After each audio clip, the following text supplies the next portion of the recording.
15 19 10 91 30 03 dari Prodi D3 Manajemen Perbankan Fakultas Vokasi Universitas Airlangga.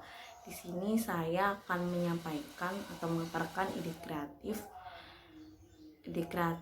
2020 untuk pemenuhan nilai ulangan tengah semester genap. Jadi di sini saya punya ide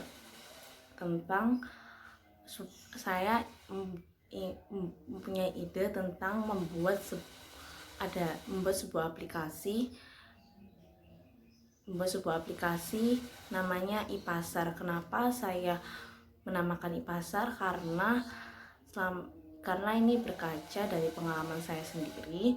Setiap saya berangkat kuliah itu saya selalu melewati jalan di Desa Waru atau di Kecamatan Waru. Di Kecamatan Waru tersebut ada sebuah pasar. Dan pasar tradisional ini kan sangat dekat dengan kita. Jadi berawal dari situ saya ingin membuat aplikasi ini. Saya punya ide tentang aplikasi ini. Jadi aplikasi iPasar ini itu apa? Aplikasi iPasar ini adalah aplikasi yang mempermudah kegiatan para pedagang pasar tradisional dan juga para pedagang pasar UMKM yang ingin menjual barangnya dengan mudah. Jadi apa aja sih fitur-fitur yang ada di aplikasi iPasar ini? Jadi yang pertama ada fitur kabar pasar. Jadi di kabar pasar ini memuat apa aja sih? Di fitur kabar pasar ini memuat tentang kabar-kabar ekonomi dan bisnis seputar pasar, entah baik itu pasar saham atau pasar modal. Intinya yang berhubungan dengan ekonomi bisnis yang juga itu nantinya berdampak pada pasar. Jadi di fitur kabar pasar tadi ada berita seputar pasar dan ekonomi bisnis. Terus misalnya ada berita tentang update berita terbaru dari kurs rupiah dan kurs-kurs negara lain, lalu juga dari pasar saham, pasar modal, pasar obligasi dan hal-hal yang berkaitan dengan keuangan, ekonomi dan bisnis.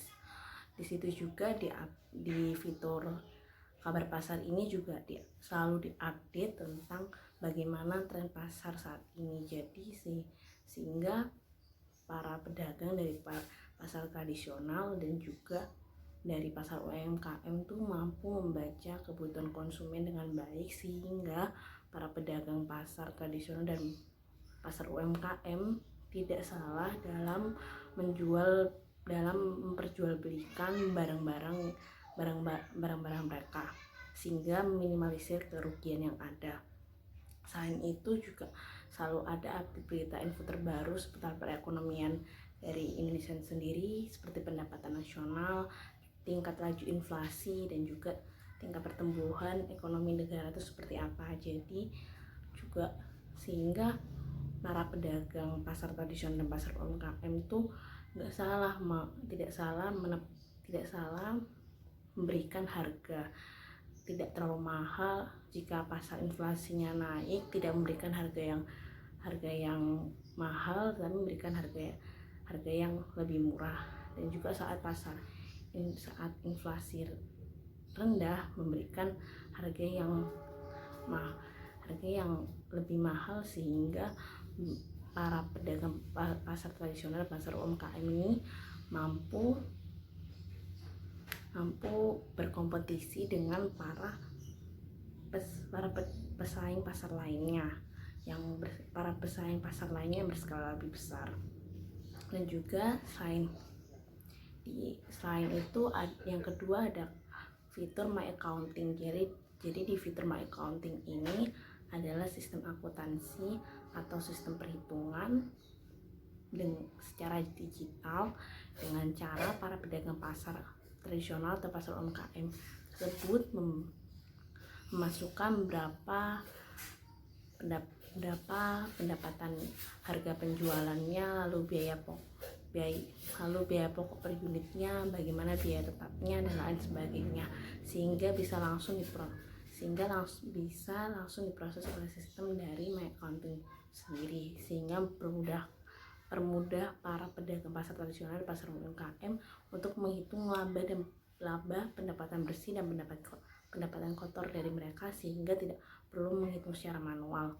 Lalu yang ketiga adalah fitur sell and buy. Jadi di fitur sell and buy ini adalah fitur yang kita sebagai konsumen itu bisa berbelanja barang kebutuhan sembako secara online tanpa perlu harus keluar dari rumah. Jadi di sini untuk sell and buy ini kita sebagai konsumen hanya tinggal memilih mana barang apa yang akan kita beli. Misalnya jika Anda mengklik di pasar tradisional, berarti Anda hanya tinggal perlu mencari kebutuhan pokok apa saja yang Anda inginkan. Jika Anda mengklik di bagian pasar UMKM, Anda hanya tinggal memilih barang UMKM apa saja yang ingin konsumen Anda beli. Lalu yang keempat ada fitur My Kolega. Jadi di fitur My Kolega ini, para pedagang pasar tradisional dan pasar UMKM ini diwadahi untuk berhubungan dengan para distributor atau para supplier bahan-bahan dagangan mereka. Misalnya kalau di pasar tradisional ya tidak hanya para distributor dan para supplier, dan juga kolega-kolega lainnya yang berhubungan dengan pasar tradisional dan pasar UMKM ini sendiri. Jadi misalnya kalau di pasar tradisional mungkin supplier atau para petani yang mengirimkan, atau ya para supplier atau distributor yang mengirimkan hasil pertanian atau perkebunan kepada para pedagang pasar tradisional itu, sehingga nggak perlu lagi kayak harus chatting di aplikasi yang ini, aplikasi yang itu, hanya ada di satu aplikasi. Kita bisa langsung terhubung dengan kolega kita tersebut. Kalau di pasar UMKM ya mungkin supplier dan juga ekspor impor dan lain sebagainya. Lalu yang kelima ada fitur My Kreditku atau Kreditku. Jadi di sini di aplikasi ini langsung terhubung dengan sistem dan langsung bekerja sama dengan sistem perbankan. Jadi di sini kenapa kami memilih perbankan? Karena perbankan itu untuk pemberian kreditnya mungkin memang memiliki banyak syarat, tetapi kreditnya ini sudah dijamin oleh lembaga penjamin simpanan, sehingga kalau mengalami suatu, misalnya bank tersebut mengalami kolaps, dana dari para pedagang tradisional dan pasar UMKM tersebut tidak akan hilang begitu saja. Jadi di My Kreditku ini, jika para pedagang pasar tradisional dan pasar UMKM